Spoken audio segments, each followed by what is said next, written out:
Hello and welcome to Planco Spotlight, a community channel where we look at some of the best stuff on the Steam Workshop for Planet Coaster. My name's Jonty from Geekism and I'm going to be taking you through this go-kart skin. This Western themed go-kart skin has been submitted by, I think it's Matt Hidges, or it might be Matt Hidges. I'm sorry, I have no idea how to pronounce your name. It's written down there though. This really is fantastic. It's all themed around a horse race happening out in the Midwest.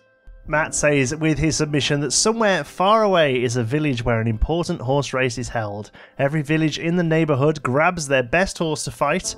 At the gunshot they leave at full speed to become first. You go through the village along old houses and beautiful western nature. During the ride you come into mines, along fights and fell over trains. Horse race is a western go-kart that makes an adventure trip through a village.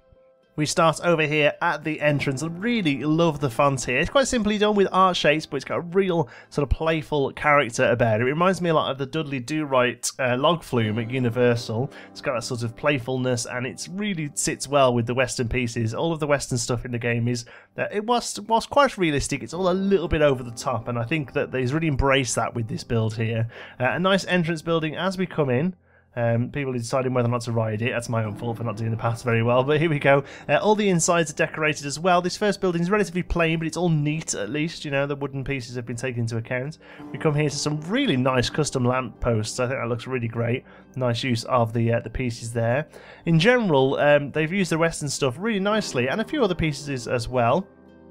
Here we've got a first sort of set piece as we come into our second area of cattle pen queuing. This one's got a bit more going on inside it. A little clipping of the plant in here that you could probably spend a little bit of time on, unless it's meant to be like that actually. It might just be that it's meant to be sort of leaves and weeds growing up the wall. And as we come round onto the ride itself. Go, go, go, you see them all heading off into the distance there. This is one of my favourite parts of the whole build. He's actually built each area where the cars sit as its own little stable. Where the horses would rest. This is really quite nice. You can see a couple haven't been used here, so you can see how they sit. And it's a really, really nice touch that to use each one of them as its own little stable. So as they come and get in the carts, they ride them into the front here. Again, he's used some wooden pieces to cover up some of the design there to keep the sort of Western theme going as we move in. We'll take a larger look at it, and then we'll actually ride it as well. Again, a really nice mix of the Western scenery and then the go-kart scenery as well. This is something I tried to do when I built my pirate go-karts, was to use a combination of the two. So even though it's a Western build, we still have some signs showing people what's happening with the track. We also have this awesome sort of tyre here that we ride through. Some really great interaction with the track, how it goes up and over itself. And there's basically an awful lot fit in here for the size of it. It's a relatively small footprint considering how long the track is and also how much stuff he just gets in here. I think looking at it from overhead here is probably doing it a little bit of a disservice. I think a lot of the sort of real nice detail comes from actually riding the go-karts, which we will do in a moment. One thing I like is that the queue area here also then becomes ride scenery here, and the whole building is all one, which is themed all the way around.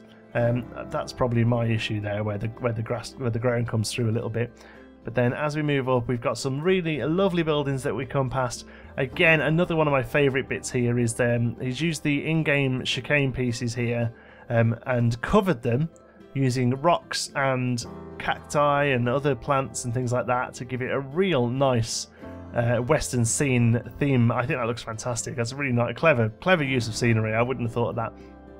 Another one of the major set pieces, oh that was good timing, another one of the major set pieces is this really fantastic train that looks like it's about to come off the tracks. It's got some triggered events here, so as the first go-kart comes up, it sets off some fire effects. Really, really nice work. You get a little bit wet even there as well. I mean, it's not incredibly realistic at all, this, but it's a really nice fantasy build. I think it looks really good. Love how he's used the individual train tracks there to create the sort of off-the-rail look for the train. That's really, really nicely done. Some nice areas where we've got some fights going on, some shootouts. They're all triggered, so they go off as the first one comes past. Really great use of the logs here. and the bushes. I love these creosote bushes. I think they look really good for western areas. Loads of really nice set pieces. The other thing I'm noticing is there's really great use of sound effects and music. You won't hear it at the moment because we've just got some background music, but on the actual ride through, you'll hear some of the great sound effects and use of sort of ambient music and ambient sounds as we go round. It really, really adds to it. But overall, I think it's a really lovely build. It's packed in. If I had to pick up on something, it may be a little too packed in. It could probably do with thinning out a little. I imagine as we drive around in the moment, it's all going to seem a little bit full on.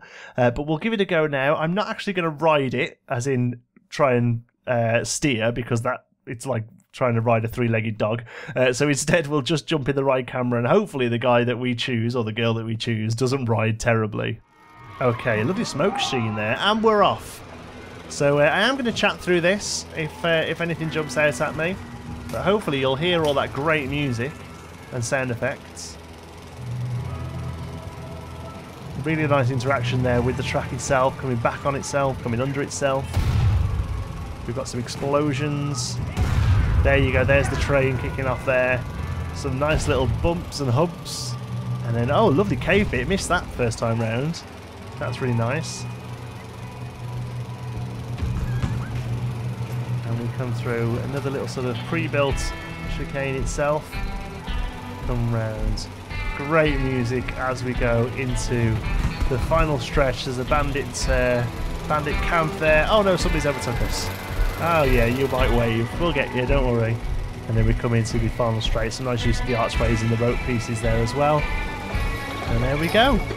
Having ridden the ride, the only real thing I could think of is that I think a little bit of care needs to be took here. We've got some wood on the bridges, but I think underneath we could probably do a little bit more to really just tie those in. Just watch for clipping on rocks here and maybe a little bit of woodwork underneath.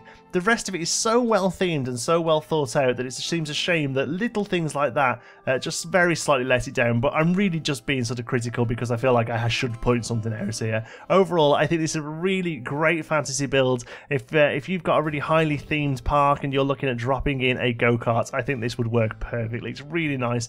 It's not the sort of theme I see often with go-karts, so it's real nice change of pace. I think overall it's really, really well done. Thank you so much for watching. I hope you've enjoyed it. Remember, everything we do here at Planco Spotlights is all in aid of Special Effect, a fantastic charity that provides fun and inclusion for people with disabilities through video games. You can find more information about them, including ways to donate, in the video description. Make sure you head over to the Steam Workshop and subscribe and like this blueprint, and if you'd like to see your own blueprints on the channel, you'll find a link in the description to a form you have to fill out. Thank you very much for watching, and I'll see you in the next one.